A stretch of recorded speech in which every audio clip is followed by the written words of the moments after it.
From business to entertainment, I sit down with folks who have reached their own level of success to discuss their accomplishments, the lessons they've learned, and the challenges they faced along the way. You're listening to The Jordan James Show. If you're a TikTok user, chances are you've heard this voice. Hi, it's Babs. It's Babs. It's Babs again. That's the voice of Barb Costello, also known by her TikTok username, Brunch with Babs. The 72-year-old Connecticut-based grandma became proof that you're never too old to learn something new when she decided to get into the TikTok game by agreeing to film a few cooking videos with her daughter, starting with an old family recipe for Greek chicken and potatoes. After that video garnered over 100,000 views, the mother-daughter duo decided to tackle more videos, with Babs eventually building a community of over 250,000 TikTok followers from all over the globe. I'm Jordan James, and on this episode, we explore the story of how a retired preschool educator became the queen of recipes and baking hacks on TikTok, with some of her videos gathering over 1 million views. Welcome to the show, Babs. Let's talk a little bit about that, and tell me a little bit about your journey and how you got started into TikTok. Okay, well, I'm glad to be here, Jordan. And during the quarantine, actually before the quarantine, my daughter had has 2 little ones. At that point, Charlie was 3 and Ford was 1. And then she found out she was pregnant. And then the quarantine kind of happened, but I was there all the time. And she decided, and she was having a lot of morning sickness and kind of almost being debilitated with 2 little ones and plus the pregnancy. So I decided kind of to quarantine with them. And she's a mommy blogger, Mrs. Nipple. And she said, at one point, feeling better. And she said, Mom, I think we should explore this TikTok thing. And at that point, I was not on any social media. I mean, a lot of my friends were on Facebook and stuff, and I really wasn't. So I didn't know what TikTok really was. But anyway, she had me make a very simple chicken and potato dish that my grandmother made that there was really no recipe written down for. It's just kind of marinating some chicken in olive oil and fresh lemon and salt, pepper, oregano. Anyway, and just put it on a cookie sheet and roast it with potatoes. So we did that. And come to find out, we got like 100,000 views on that first recipe. So I was like, is that good? That seems like a lot of people. So anyhow, she's like, Mom, this is really good. So then she encouraged me to post again, which I did. And so that's kind of how it evolved. It's her encouragement and that first chicken potato dish. When people ask you what you do, like, how do you explain that? What do you say? You know, a lot of my friends, I hate to say it, they really don't know that I live okay, so I'll tell you where we live. We live in a community that's mostly older, like, younger than me, over 55. Okay. But then we live in the section that is not age restricted. So I have to say, and plus with all this thing going on, our clubhouse was closed and a lot of this business. So most people up here do not know that I am on TikTok. And plus, with their age, they probably never even, they don't go on TikTok, right? So, but my family knows and stuff, but I don't push it. I don't talk about it really and truly. If they wanted to go on and find me, they could. And now my niece doesn't do TikTok, but she's works for a marketing company in Chicago. And some of her people, like her coworkers, follow me. So they'll talk about Babs. Oh, wow. Aunt Barb, it's so funny, but my coworkers love your hacks. Yeah, because you're also a former middle school teacher, correct? I taught middle school in Chicago for 5 years before I had my first baby. But most recently, I have been a preschool director and teacher. Oh, wow. And I ran a preschool in Ridgefield, Connecticut for 25 years. And I had many wonderful teachers work with me. And so I had that connection more recently with more the 3 and 4 and 5-year-old. And I've done a fair amount of subbing after I sold that school in the Danbury, Bethel area. So I've worked with kids for a long time. Okay. So because of that, you have to be kind of an upbeat personality, right? It's not like working in IT or behind a computer screen. We're working with children. So you have to be on your game all the time. You have to be like vivacious and positive and energetic. So because I came from that, this seemed to be like a hand in glove, you know? I mean, you can't see a TikTok and look like you're ready to fall asleep, right? Yeah. Yeah, definitely. And actually, I kind of relate to that because that's what I do in my day job is I create content for children as well. So, oh, I didn't know that. Yeah. So teaching kind of runs in your blood. That's what you've always done. And that's what you are continuing to do on TikTok. Exactly. So that kind of was a natural fit. Right. Yeah. So what do you love most about what you do now on TikTok? Well, I have to say, and my husband reminds me of this too, when I read the comments, and I don't answer all the comments, I have to say, but I try to answer most or some at least. Right. Especially during the really bad period of last year. People were like just reaching out to me, asking me if I could be their mom, if I could be their grandma, if like they want me as their neighbor. I'd be a wonderful friend. So they were really and truly looking for a connection, I think, with family. Right. And in some way I met that. I filled that need in some way through a TikTok. And I know that sounds like so, but it kind of addressed a very basic need that people had at that time and maybe still have, because I think they were cut off from so much family that they were looking for a family connection. And here's this older lady, I'm not in middle school, doing a TikTok dance, right? and there's a lot of older people doing TikTok dances, but and I love to dance. Trust me, I would love to do a TikTok. But mine was a bit different, right? It was, my thing was food. And so food is also a wonderful connection, right? It brings people together. And so here I was cooking, and teaching how to make and I'm not some accomplished chef. Okay. I don't pretend to know everything about cooking, even though people will ask me all these questions like, well, how would this be if, and I'm like, that's a good question. I'd like to know that myself. But so you're still learning. You're still learning, as you're teaching others.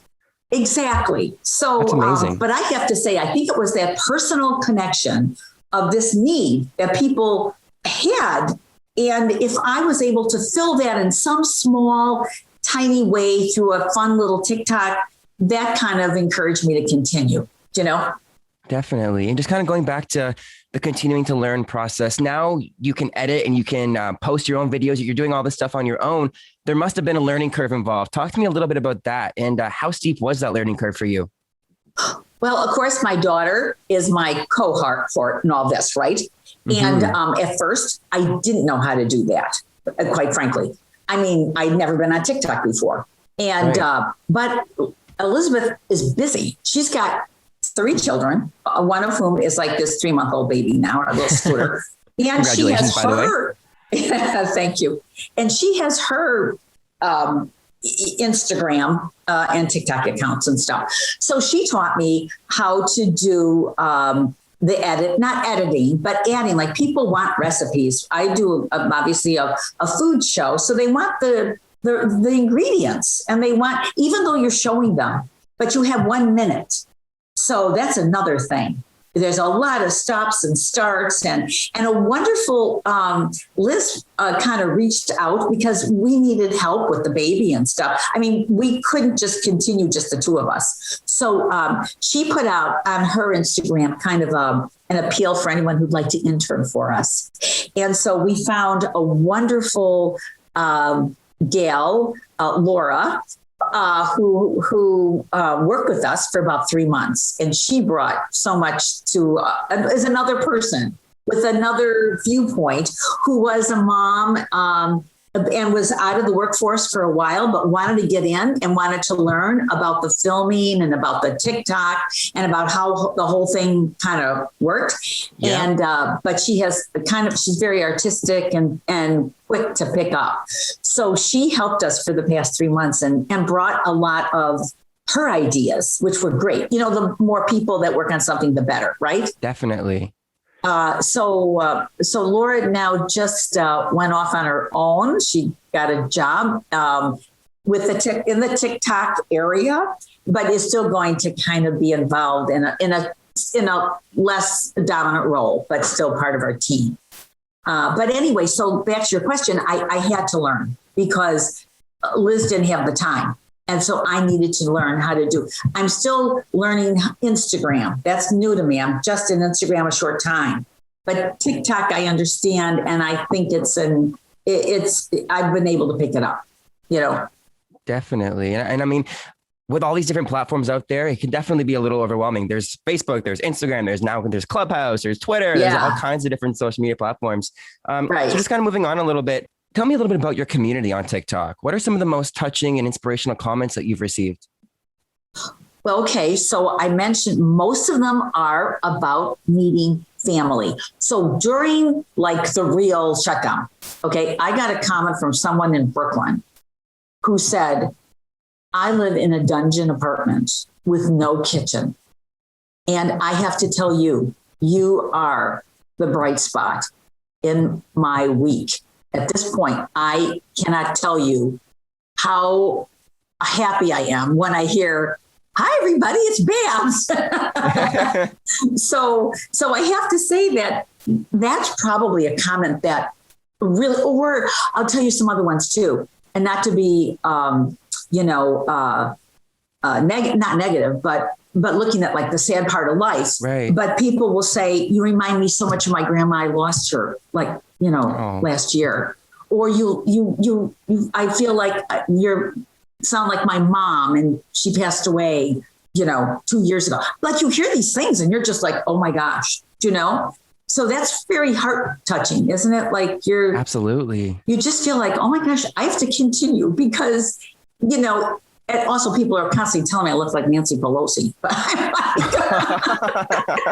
I don't see it. I do not see it. Thank you. I appreciate that. Anyway, yeah, that's another very common comment. Wow. I have to say, when you signed off your emails, with thanks a brunch, that definitely made my entire day. I still laugh at that. I love it. Yeah, I think my daughter thought of that, to tell you the Amazing. truth. Yeah. But anyway, so yeah, those are probably the heartfelt ones, that there's a hole in somebody's heart. And in some small way, they have found a connection with me to fill a drop of that emptiness. So that's probably the most important comments that I ever have received. What would you say has been the most challenging part of making content on TikTok? Oh my gosh. First of all, people say, oh, you do. I mean, not people that I really know, but like say, because my people I know really don't ask about this. But anyway, so say though, somebody will hear, oh, TikTok, and then they laugh like, oh, that's silly. It's like, it's a minute. What's a big deal? But when you're doing a cooking show, it's a huge deal because number one, you have to come up, and I do have family recipes I use, but I don't have unlimited recipes. So right. Where do people get recipes? They go online, they try, they look at, I look at one, I look at another. Well, this looks good. That looks good. We'll combine them. We'll try them. And then we'll do a TikTok, right? You're talking grocery shopping, money for food, which is very expensive these days, right? Mm-hmm. And not getting any cheaper. Then you have to prepare everything. When we shoot, everything's got to be measured, ready to go. You have to be, in a kitchen that's organized and your whatever equipment you're going to use is set out. Plus, don't forget, we're shooting at my daughter's house. There's 3 kids, so now we're shooting between when the kids are off to preschool and Scooter's nap time. But then sometimes he's downstairs because he's close by. And in some of these videos, people are going, why are you whispering, Babs? And I'm like, because there's a sleeping baby 4 feet from me.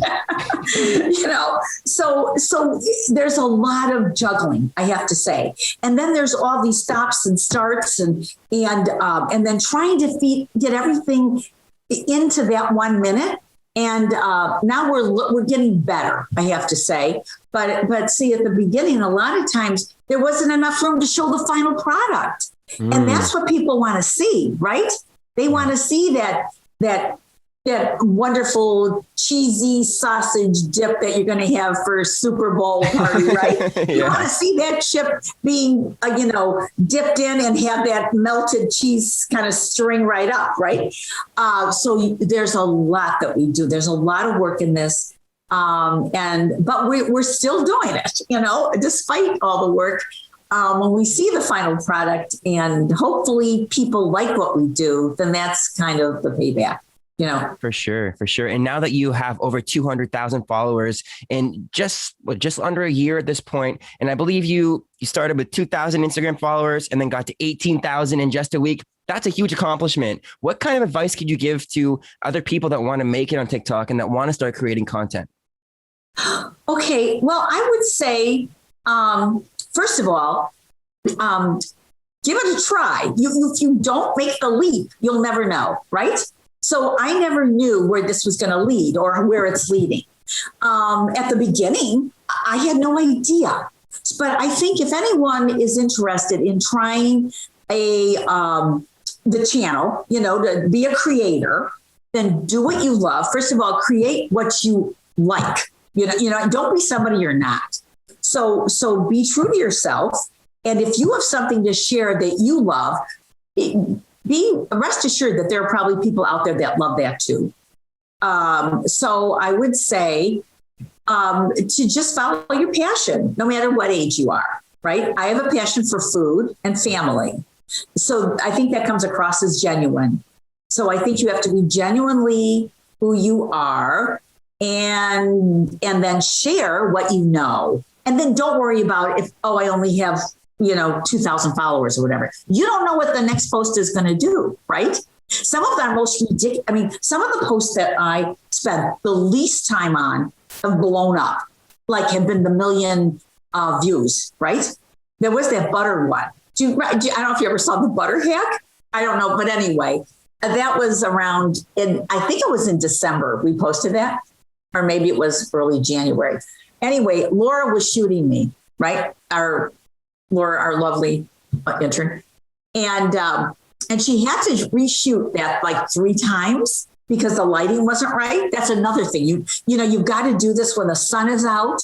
Plus, if the sun goes behind a cloud, we have extra lights. It's a bigger ordeal than it looks like. So anyhow, this butter. So I filled up a glass with hot water. Here was the hack. You get a glass, you have butter that you want to bake with, but you didn't take it out, so it's not room temperature. And I did see this one. Yeah. So you have to have room temperature butter, or your batter, you could have like lumpy baked goods, right? The temperature is important. Baking's like chemistry, right? So anyhow, the hack was fill a glass with hot water, really hot, pour it out, and then put that glass over a standing stick of butter and wait 5 minutes, right? We must have done that 3 times. By the time we finished the final shot, that thing was already soft. I was so embarrassed. I was like, Laura, this is already soft because it's been like we've been doing this 4 times. Anyway, and I think I was so tired, but you would keep repeating the same thing over and over and over again with all these shoots. I said, wait 5. Well, then everybody, people on TikTok, they like to share their views, right? Wait 5 what? 5 seconds? 5 hours? 5 days?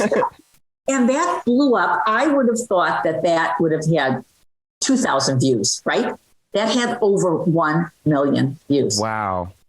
So I guess the answer to your question, which I went around the circle, was you never know unless you try.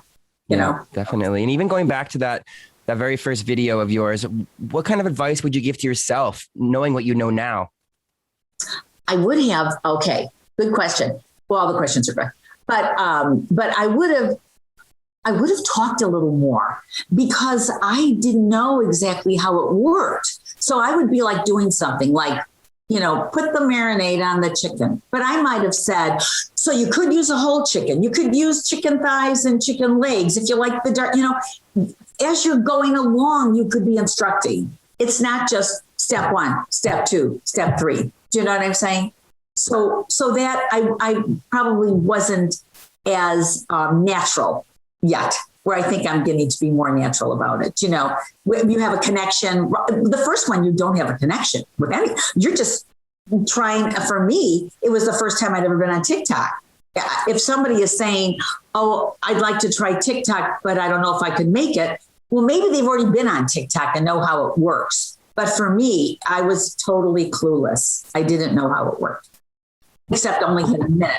Right. And now that you've kind of made it per se, and you've reached success on TikTok, do you still continue to learn, or are you done? Like, what do you still continue to build on your skills to keep going viral? Or how does that work for you?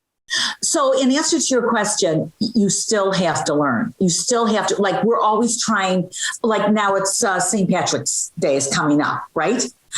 I made a different kind of soda bread that I didn't like. I went back to my original. We might do things that it never gets posted because I don't like that final product, right? So we're still trying to bring it up a notch because you're still teaching. I mean, when do you ever stop learning, right? In whatever field you're in. If you stop learning, then you stop growing.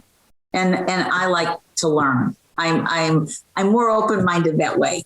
I think sometimes people stereotype older people thinking, oh, they're stuck in their ways.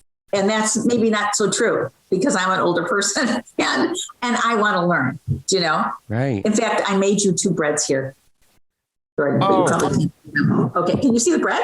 I can see the bread. Okay. Oh, that was so good. Well, I wish I could share them with you, really. But this was beer bread, and this is like 3 ingredient beer bread. So, and we use Guinness because it's St. Patrick's week, right? Of course. Month, and self-rising flour and sugar, and then the optional thing is melted butter over the loaf when it's in the loaf pan. So that was simple, and it's a delicious bread. And then I made a very authentic soda bread. I went back to my original recipe after this cakey thing we made, and we shot it. I didn't like it. So then we went back to the soda bread, and I soaked the raisins in Jameson overnight. So, oh wow, the raisins have a kick, but you know, we'll try things, we'll film them. I have on my TikTok app lots of drafts that'll never get posted because they're just not up to what we think. You know, if we don't like it at the end, we're just not going to use it. Out of all the success that you've had or you have, what if it all instantly disappeared? What would you do to continue to rebuild that success? Well, I guess I'd still be me, you know? I mean, it doesn't change who you are, right? So, I mean, you know, it's not like I'm going to change the game because I need people to press the like button. Do you know what I'm saying? I don't think you can live like that. I think you just have to, you know, if all my follow, and then it's not like I never knew I was going to get this many followers, quite frankly. And it's not like I'm worried that people are not going to like me. Do you know what I'm saying? Right. I think you have to be true to yourself. So I wouldn't change a thing, really, unless I was doing something that wasn't really who I am. And then you'd have to go back to the basics. Just stick to the basics. For sure. And what would you say is the biggest factor that has helped you become successful on TikTok? Well, my daughter will say, we need to post. Like, you have to post, right? When we first started, I'm like, well, I posted that chicken recipe. Why do I have to do another one? Do you know? And she's like, Mom, it's important because you're building your channel. So I think that that you have to have energy. You can't just stop, right? I mean, I think that you still have to, like you said, about learning and growing. The most important thing, I think, is that you still have to have that energy to continue. If you haven't that energy, then I don't think you're going to be able to really be successful on an app like TikTok or Instagram. You have to have that drive to say, oh, this is exciting. Look what I found to do this month. It's going to be so wonderful. Like, sometimes I find something that I think is going to just be fantastic. And it'll be like 8,000 views. I'm like, why is that? That is such a good recipe. There is no rhyme or reason. I just posted a fish and chips, an authentic traditional fish and chips. Now, last time I looked, I think that got over 100,000 views, right? But the chips got like 10,000. I'm like, the chips were really good, right?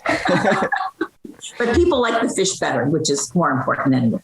Right. And your enthusiastic energy is definitely what contributes to your success on TikTok, I believe. What would you say are some of the biggest personality traits that you must possess in order to make it on TikTok?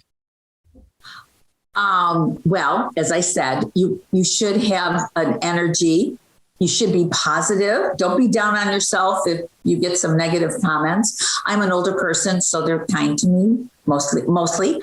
If it's a positive comment, but they use bad language, I usually ignore that. I don't say, that's not, you should not have said that or something. Right. Sometimes you just have to ignore some of the things that maybe aren't part of your value system, and, but I think that you just have to have a drive, I guess. And that drive isn't necessarily related to age. As an older person, you can have a drive also. And for me, it's been a whole new world. Trust me, I less than a year ago, I had no idea that you would be interviewing. I would have anybody interested in interviewing me. Do you know what I'm saying? Yeah. And I should tell you, some of my grandmother was an Italian immigrant and she couldn't read, literally. And she had 9 children in arranged marriage. And she came from Avellino, Italy to Chicago, Illinois to marry my grandfather. And she was an amazing cook. She made homemade pizza like maybe a couple times a month because she made so many pizzas, homemade bread every week.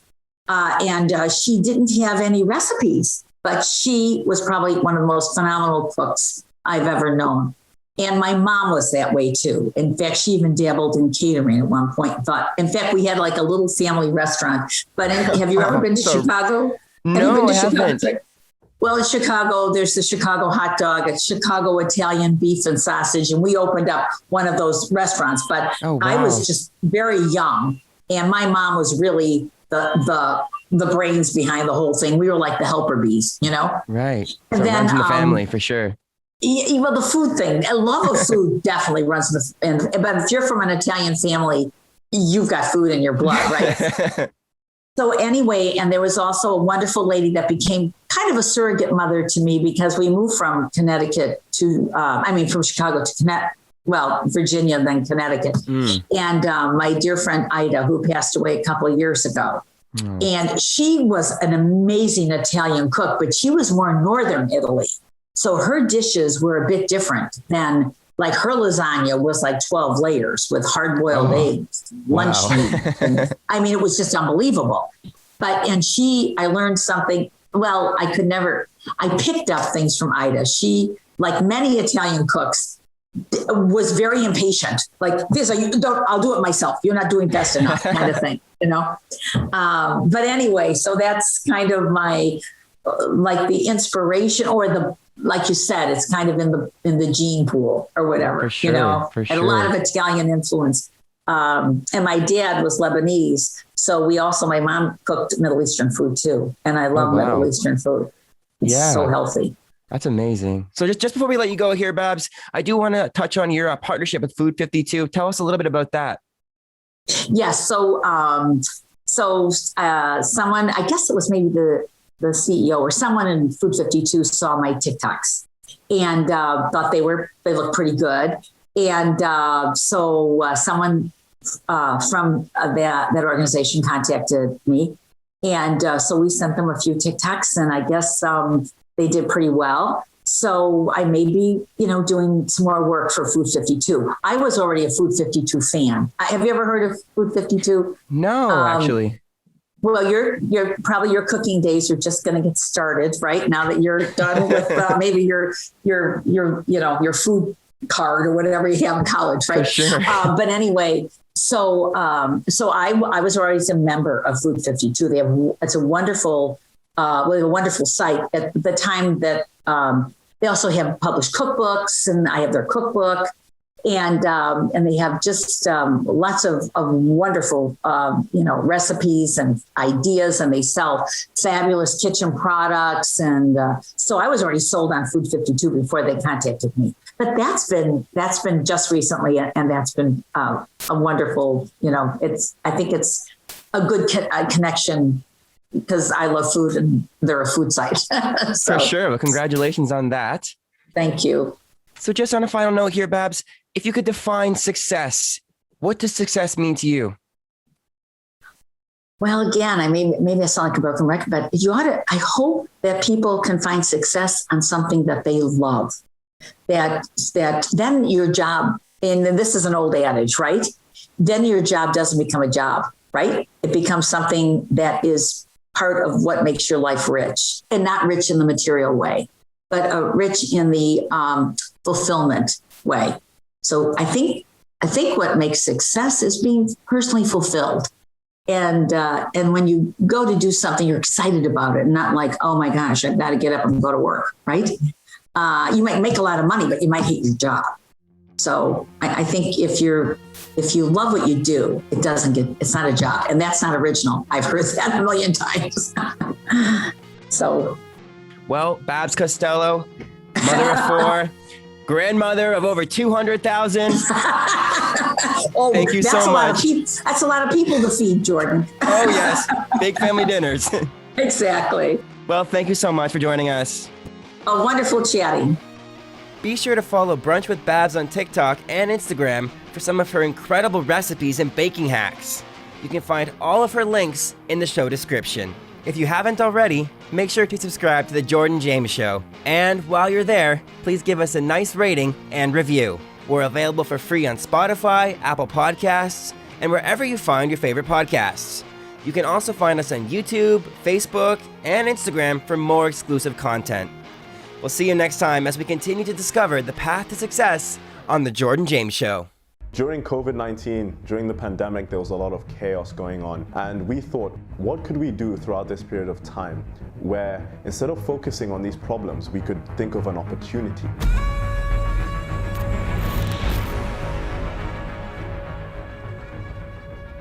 My name is Matthew Evanson. I am co-founder and head coach at F.I.T Performance.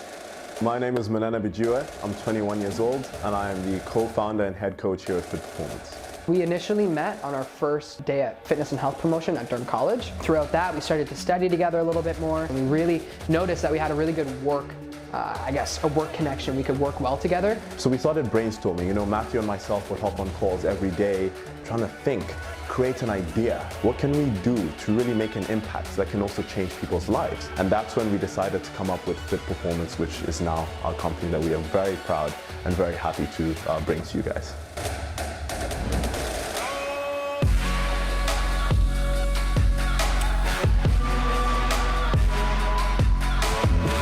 Our company offers personalized, tailored workout programs specific to your body that are safe, efficient, effective, and enjoyable. We also have our training insights, which dive into the science behind some of our movements and what's happening exactly to your body when you're working out, when you're doing these types of things. There you go. Come on. Squeeze that back. Come on. Come on, Matthew. What sets us apart is our focus on lifestyle and mindset and training insights. We believe that focusing more on health as a holistic view and overall, physical and the mental aspect of things, focusing on overall wellness, we think not only provides you with more information and knowledge, but it helps with a better transformation and an overall healthy lifestyle. Thanks so much for watching, everyone. If you're interested on taking the first step to an everlasting journey of growth, physically, mentally, and emotionally, feel free to reach out to us on our social media. We'll link our information at the end of the video, and we'd be more than happy to help you set and achieve your health and fitness goals by leveraging our functional improvement techniques. Thank you very much for watching. Thank you for your time, and we hope to connect with you soon. Take care.